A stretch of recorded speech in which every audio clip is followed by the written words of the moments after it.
Hello, Taurus, Sun, Moon, and Rising, and welcome to your February 2026 astrology forecast. It is a big month. Some astrologers are saying it is the biggest astrology month of your lifetime, and they're not quite wrong. They are talking about, number one, that it is the beginning of this year's eclipse season. We will be having an annual solar eclipse in Aquarius this month, but also they're talking about when Saturn enters Aries. It will be making an exact conjunction with Saturn, which is a once in history type of event at 0 degrees. So we will be getting into that and how it might manifest and affect you on a more personal level. If you have not checked out my collective reading, I do highly recommend that you do that as I go over how the energy is affecting us on more of a collective level. But I also go into the Sabian symbols for the 4 planets that are staying within 1 degree. I feel like the Sabian symbols kind of give us a good overview of what we're moving through as a collective and individually, and what kind of our overarching lessons are for that month. And those planets are Uranus, Neptune, Pluto, and Chiron. So I highly recommend you watch those.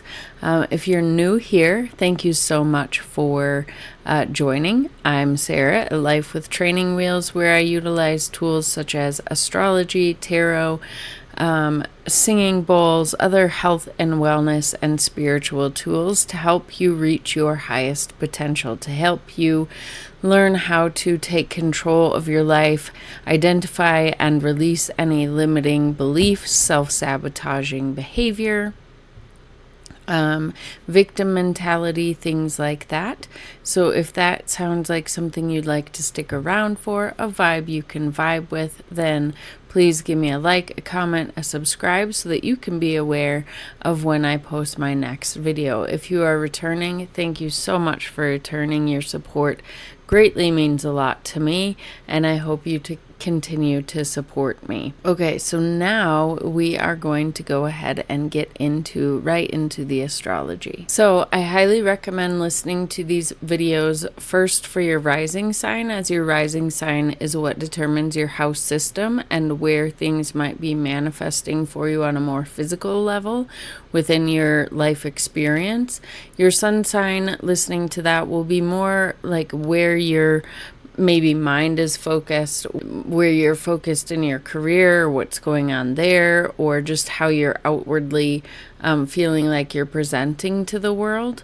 And then your moon sign is where you might feel the energy more internally within your home or with your emotional world. So it is nice to listen to all three and kind of combine and meld together all three to get the most holistic view. But if you can only pick one, I do highly recommend the rising sign, as that is what determines your entire chart layout. So first thing we have going on in February is a full moon in Leo. Here we go. I had it on the wrong day. So February 1st, right out of the gate, we have a full moon in Leo. Full moons are when the moons are in opposition to the sun, and I don't have it exactly lined up right now, but this later in the day, these will be meeting up at about 13 degrees and be in exact opposition.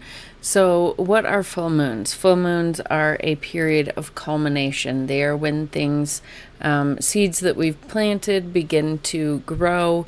It's like a time of harvest, but it's also shining a light on what maybe we need to release, right? It's shining a light on the dark. It's shining a light to make sure that we're not forgetting about things, that if there's, using the analogy of a harvest, if there's things that we need to weed, things that we might not be considering. And in an opposition, it's oppositions are always asking for balance, right? So with a full moon, it's kind of shining a light, reminding us that we have stuff going on over here, right? We've had all this energy up here in our 10th house of career. And this full moon is reminding you to make sure things are still good at home and make sure that you are spending time at home. It's also, since it's on this work-life axis, it's really having you shine a light on both areas, but where you might see things coming into your world might more be on your home front. Fourth house is our home, our residence, also our emotional safety. It also can be related to our mother as well.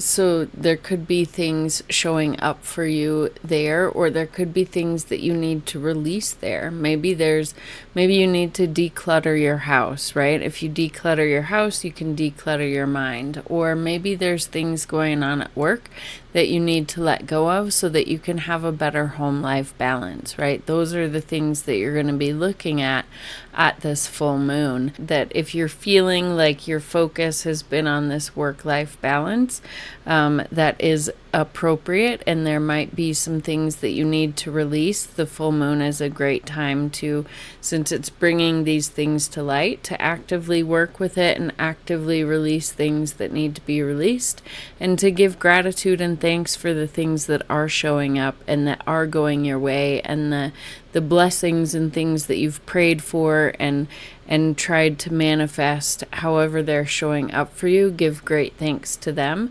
It's a time to do both of those things. So then if we move forward to February 3rd, we have, and it would be later in the day, I have this chart right now set at like 4:18 a.m. But later in the day on February 3rd, Uranus will be stationing direct. So when Uranus stations direct, we will most likely feel this energetic shift. And you can listen to the collective reading for what that means, kind of more on the collective scale, how we might be feeling that in our collective outer experience. But, the planet Uranus is a planet of shakeups. It is where we want to think outside the box and do things differently, where we want to innovate, where we want to revolutionize, and it is the planet of unexpected things. When Uranus is being activated one way or another, we can expect the unexpected. So there's no way necessarily to predict what might happen when this shifts, but looking at a couple things, Taurus energy overall represents finances and values and resources and things like that. But in your first house, it also represents just you, yourself, your sense of self, your physical appearance, how you dress. So you might, this could manifest as all of a sudden you want to change your styles, change how you dress, change how you present yourself to the world. That could be something that is manifesting for you, as well as, Uranus is the ruler of your 10th house. So there might be a sudden change or a sudden movement going on within your career. So that could be something that's showing up as well. So just expect the unexpected around February 3rd, and then as we'll get into it, Uranus is a big player in this month's energy, so there might be a lot of unexpected developments this month. We'll get into that in just a second. So the next thing we're going to talk about is this giant stellium of personal planets in Aquarius, and we talked about this a little bit last month. This stellium of personal planets is quite rare because they all move at different rates through the signs. The Sun, Venus, and Mercury all move about it takes them about 3 to 5 weeks to move through each sign. And Mars, it takes about 2 months to move through each sign. So the fact that they're all lined up and have been since the beginning of the year is very powerful. So last month they were in your 9th house of beliefs, higher education, higher learning, teaching, long distance travel. But in the sign of Capricorn, where they are like building, right? And they all made conjunctions to the sun. Some of them made conjunctions to each other. So there was a lot of, especially when they're making conjunctions to the sun, but anytime planets make conjunctions, they are starting a new cycle of their conversations together. So with the sun, this is like birthing new energy into these planets, new ideas, new seeds of growth and intention. And in the sign of Capricorn, it's gonna like be long lasting and stick, right? So then as these planets moved throughout the month, last month into Aquarius, they all made a conjunction with Pluto. Pluto is the planet of transformation. So all these personal planets have made this conjunction with Pluto to excavate and renovate and get rid of, shine a light on the dark parts, shine a light on what needs to be excavated and gotten rid of, where you need to let go of old belief systems or things that are holding you back in the most basic areas of your life. Because all the personal planets combined, they are like how we engage in our day-to-day existence, right? So your whole entire being is getting this reset, basically. And so you've had this transformation process doing some weeding. Whether you're conscious of it or not, this is happening on some type of level for you. So then this month, all at the beginning of the month, the 1st through the 6th, all these planets are still here. So you still have all this energy in your 10th house of career. And this is where you're going to be a little, at the beginning of the month, a little bit more magnetic, be seen, things like that. And then as these planets kind of one by one make their move into Pisces this month, the energy is going to focus into your 11th house versus your 10th.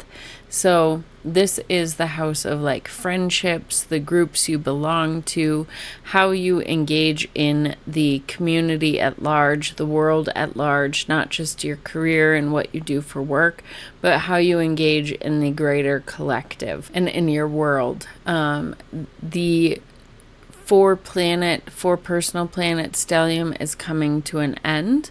The Sun, Mercury, and Venus are going to be moving forward, but Mars is going to be staying back in Aquarius all month long. It will not be moving into Pisces this month. So this energy, this stellium is still very potent energy, still quite rare to have all three in a sign at the same time, but not quite as rare as when Mars is there as well. As they make this move into Pisces, like I said, the energy will be more focused here. The other thing that the 11th house can be and can bring and can represent is like the earnings, basically the karma that you are receiving from the work that you have or have not put into your 10th house of career. So with the energy moving here, perhaps, there's a raise or a new opportunity or,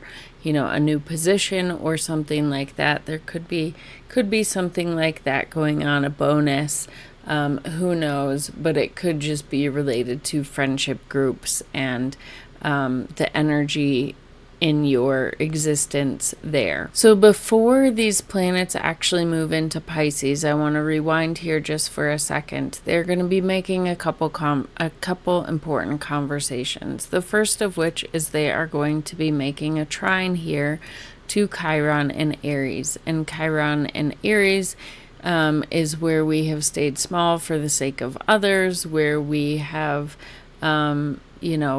not felt like we could be fully seen in ourselves and who we are. It's a wounding of our I am energy and feeling enough. And for you in your 12th house, this could be wounding regarding your spirituality or regarding something hidden, something in your subconscious patterning and programming and things like that. Or perhaps, since the 12th house can represent things that are hidden away from society, such as jails, recovery centers, spiritual retreat centers, things like that. Maybe there's some sort of wounding around one of those things. I don't know. Or addictions or things like that. But something that has held you back in these more hidden areas, hidden aspects that have kept you from being your full self and feeling like you could be your full self. And so you're getting a lot of healing this month from your house of career and public reputation and public image, to this hidden 12th house.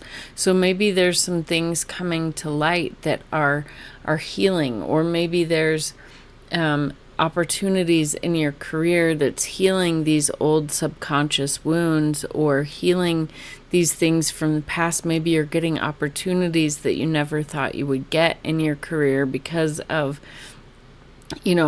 because of addiction, or because of things from your past that, maybe not everybody knows about. So there could be some great healing going on there, which is really beautiful. The other conversation that they are having is, as we discussed, all of these personal planets are going to be making a square to this Uranus, now direct in Taurus, in your house of self. So this is going to be a tension point between your house of career and public reputation and your identity, your sense of self, how you present yourself to the world. Both of these are kind of energies of how we present ourselves to the world.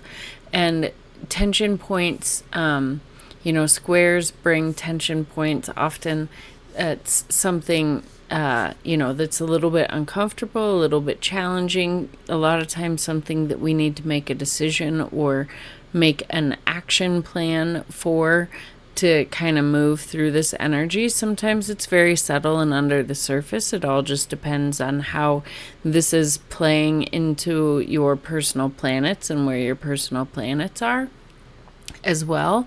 But there could be some tension felt as each of these planets makes this square to Uranus, and there could be some unexpected things, whether that's unexpected opportunities, or unexpected, just things showing up unexpectedly. So that is something to keep in mind. And the best way to work through change is to do it proactively and look for the silver linings, because life is always happening to you, not for you. And during these challenge points, that can be really important to keep in mind. Okay, so then as these planets move into Pisces, they are going to end up making a conjunction here to the North Node. So we've planted the new seeds of growth. We've done some excavation and had some transformation with all these personal planets. And now we're going to make a conjunction to the North Node in our 11th house and in the sign of Pisces. So the Pisces energy is one where we are learning with this North Node to trust, right? Pisces energy is the energy of spirituality, of oneness, of love, of compassion, things like that. And so with that being in your 11th house, that's kind of how you engage in the collective world and society at large, and with your friendships.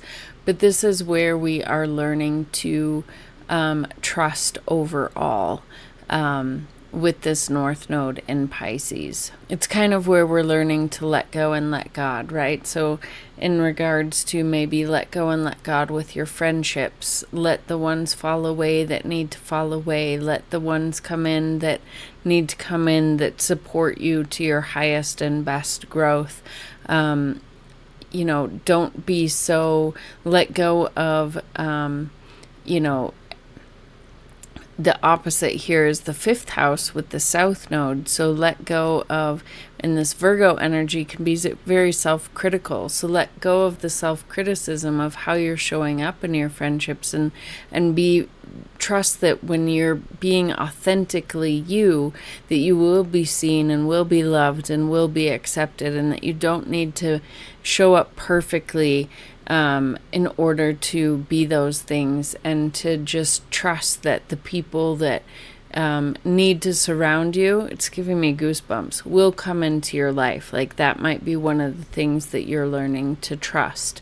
But overall, as each of these planets representing different things, right? Like our communication, our learning style, our thought process, our values, our money, our relationships, our willpower, our except for Mars will not be making that conjunction, but then the Sun, our ego, our determination, being most focused, all of these things, our vitality, all of these things are going to get a chance to meet up with this North Node to make sure that all these areas of our lives are aligned with where we are learning to trust, and learning to have faith that things are going to work out for the best for us, and things of that nature. So that's really cool too.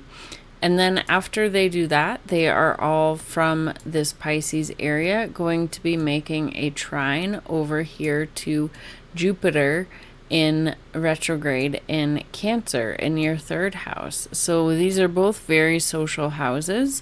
So you're, as these planets engage with each other, your social activity might kick up. If you're online, this could be, opportunities or blessings coming in regards to your online presence. It could be just how you're showing up and being seen in community. It could be that your communication is really on point and you're being seen and heard and accepted, and it's abundantly overwhelming and supportive and things like that. So that energy is really exciting for you. And again, as like Venus conjunct Jupiter, or not conjunct, but making a trine to Jupiter, right? Could be an abundance of financial opportunities or things like that. So as they meet together and make this trine, there will be a little bit different energy, but overall, Jupiter expands what it touches. Retrograde, it is a little bit more internalized, but overall this can bring back past opportunities or things like that. So that can be super exciting. Okay, so then February 13th, we have Saturn entering Aries and making an immediate conjunction with Neptune in Aries at the 0 degree point. And this is the big astrological moment of the month, of the year, and of your lifetime. This conjunction, although it will not be exact until February 20th, this conjunction is not only a once in a lifetime, but a once in history event. Neptune and Saturn do make a conjunction every 35 years or so, so the fact that they're coming together is not rare, and they have been together in Aries several times before. The last time they were together in Aries was about the early 1700s, but they have, in recorded history anyway, in the astrology software that I've been looking into, they have not been at the 0 degree point of Aries ever. And the 0 degree point of Aries is one of the most important degree point of the zodiac. It is the beginning degree. It is where the astrology wheel starts. It's the beginning of spring, right? As far as we look at seasons. So when it is when those new seeds are being planted. So on a collective level, this is truly us entering into a timeline that we've never been in before. We've never experienced it before. This energy is that big. It's not, when these planets have come together in Aries before, it's, maybe echoes of cycles that have happened before, right? But at the 0 degree point, that's a world point, that is the beginning of the zodiac, that is starting fresh, that is starting new, that's wiping the slate clean and starting new. And so that is really exciting. It's really big. And with the Neptune energy, that is spirituality. Anytime Neptune is in Aries, we start a new 165-year cycle of a new type of awakening. And with Saturn here, it's bringing the awakening to reality, right? So I think this is, number one, embodying spirituality and things like that. But it also, in your own personal life, this being your 12th house is a very spiritual house. And so wherever this energy is landing in people's charts, I really do feel like this is kind of where you're being called to lead the charge of where we're going as a species. It's that big. And you may, if your chart doesn't engage with this point, you may not feel this energy super strong. It'll be just humming in the background. You'll be making changes that you're not consciously aware of, especially because this is in your 12th house. But this could be that you do become a leader, with the 12th house being the house of spirituality, being the house of the connection between this world and the other realms, being the house of dreams and visions and things like that. This really could be you teaching the rest of us how to embody spirituality, right? Because Saturn is what brings these principles of Neptune and spirituality of the 12th house that are, we can't taste it, touch it, smell it, feel it. It is where we go to when we meditate. It is where we go to when we sleep. It is in the world. In the collective, it represents those institutions that are kept out, kind of kept hidden from the rest of the world, such as jails and rehab centers and spiritual retreat centers and things like that. So maybe you're going to teach us how to embody some of, or how to change, or how to make progress that is good for that is the highest and best version, right? Neptune in its highest for us. So you might be feeling a pull to that. And it doesn't have to be related to your career. It could just be a new leaf of you turning over, right? It could be how you lead just within your own family unit, or, but leading by example in this 12th house of hidden things. So that is really exciting. One piece of caution, though, is that Neptune, the downside of it can be where things are cloudy and where we feel confusion and where we can be easily deceived. And Saturn, instead of foundational energy and like borders and instead of feeling like it's something that's giving us a solid foundation, it can be felt as like suffocating and restricting and like a heavy energy. So these two planets combined can possibly bring some depression and things like that. So that's just something to be aware of, to keep your eye out for, especially in this house of subconscious patterning and things like that. There might be some things that are coming to your awareness, or that are not.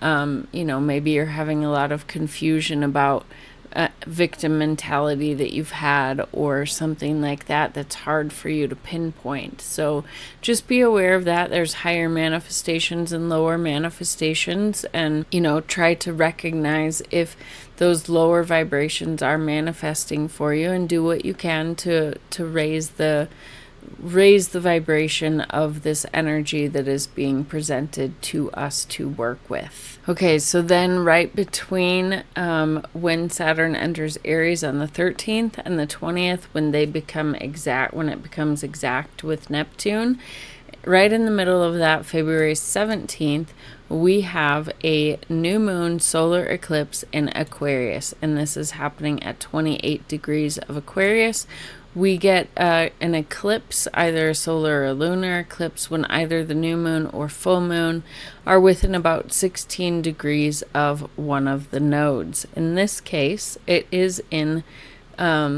interacting with in conjunction with the north node. So this is huge, because what are new moons? New moons are when the sun and the moon are aligned. So our head and our heart, our mind and our emotions are aligned. So it's a great time for new beginnings, to plant new seeds, to set new intentions and things like that. And with the north node also represents new beginnings, new things showing up in our life. But with it being the north node and being an eclipse, this is typically when unexpected things are showing up, and when it can be very karmic. It's like it might be a sudden shift in something in our life that puts us on a path that we didn't realize we were going to be going down, and it shifts everything for us. It's like a lot of times, if the eclipse energy is interacting with your chart on a very personal level, it can be very pivotal moments in your life. If this is not interacting with any of your personal planets, you're still going to feel this energy. Things are still going to likely show up, but they may not be as life-changing, right? So it all depends still on the planets and how your natal chart planets are interacting with the planets in the sky. But regardless, there should be new things showing up that we don't know. We don't know what's coming, but it could be, with the moon ruling your third house, it could be something to do with your community, your communication style, just sudden insights as well, thought processes, siblings, extended family. With the sun ruling your fourth house, it could be things having to do with your home life, or your emotional world. And then the north node in your 11th house, it could be something to do with friends and friend groups, or things like that. But there might be a shift in one of those areas for you, depending on how, again, this is landing in your chart. So that is exciting, especially considering it's happening alongside this pivotal energy. So whatever, and with Saturn's heavy influence here, like whatever is showing up is likely going to stick, and going to be here for the long haul. So that is something to keep in the back of your mind as we move through this energy. And the other thing to keep in mind is things don't always happen right at the eclipse point. Usually there's some type of seeding, but sometimes we don't see the results of it. In this case, this annual solar eclipse lasts about 2 minutes. So this energy could last for up to about 2 years. So, keeping your eye on the 28th degree of Aquarius over the next couple of years when planets transit that, it could be reactivating this eclipse energy, and there could be things or cycles playing out with the new beginnings that are being planted now. So then I'm not going to forward this, but on February 25th, we will have Mercury stationing retrograde in your 11th house. So that will clearly bring the typical Mercury retrograde things that we all feel. Potentials for miscommunication, potentials for plans not going the way we plan them, travel delays or things like that. And then considering this is in your 11th house, there could be things, not that you're getting a chance to rework, rethink, re-go through with your friend groups, things like that, the organizations that maybe you belong to. And then with Mercury ruling your 2nd house and your 6th house, it could be that you are, rethinking, or things aren't maybe going according to plan, or reevaluating or something like that, things related to these two houses. So like your finances with your second house, your resources, your value system, how you feel enough in this world, things like that. Or sixth house is the house of work, service to others, but it's our daily habits, routines, and health, right? It's how we go about our day-to-day activities. So there could be some adjustments that need to be made, or shifts that need to happen, things like that during this Mercury retrograde phase. So just keep that in mind as well. And then the last thing that's happening is on the 27th. Mercury and Venus will be making a conjunction here in your 11th house. So this is especially with 11th house being about friendships, this could be, great communication with your friendships, with your romantic partners, with things, important people in your life, with the 11th house and Venus also being related to finances. This could be a shift in mindset about finances, especially as Mercury will be retrograde at this point.